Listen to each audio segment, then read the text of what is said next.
جب اللہ کہتا ہے نا ایمان والو، تو اس وقت جو اللہ کے مخاطب ہوتے ہیں وہ ہوتے ہیں حضور کے صحابہ۔ کون ہوتے ہیں؟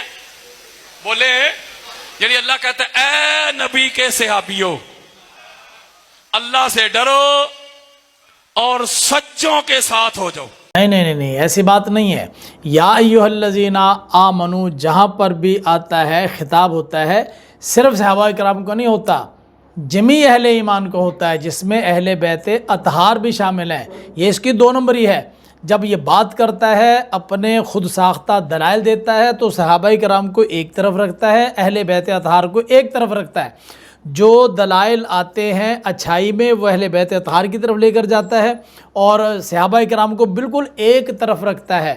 تو یہ اس کی 2 نمبری ہے کہ یا ایھا الذین آمنو کے مخاطب صرف صحابہ کرام ہے۔ یا ایھا الذین آمنو جہاں پر بھی آتا ہے، جتنے لوگوں نے کلمہ پڑھا ہے، چاہے وہ صحابہ کرام ہیں، چاہے وہ اہل بیت اطہار ہیں۔ یہ وضاحت ہمیں اس لیے دینی پڑی کہ اس بندے کے نزدیک صحابہ کرام اور جماعت ہے، اہل بیت اطہار ان کے مقابلے کی جماعت ہے۔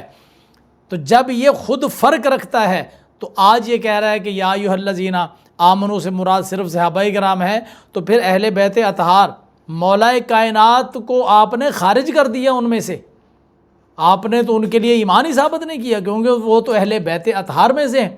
اور جب حضرت علی اہل بیت میں سے ہیں اور تمہارے نزدیک اہل بیت الگ ہے، صحابہ کرام الگ ہیں، اور آپ کہہ رہے ہو کہ یا ایھا الذین آمنو والی آیت یہ نازل ہوتی ہے تو اللہ تعالیٰ کا خطاب صحابہ کرام سے ہوتا ہے، اور بھائی صحابہ کرام سے بھی ہوتا ہے، اہل بیت اطہار سے بھی ہوتا ہے، مولا کائنات سے بھی ہوتا ہے، حیدر کرار سے بھی ہوتا ہے۔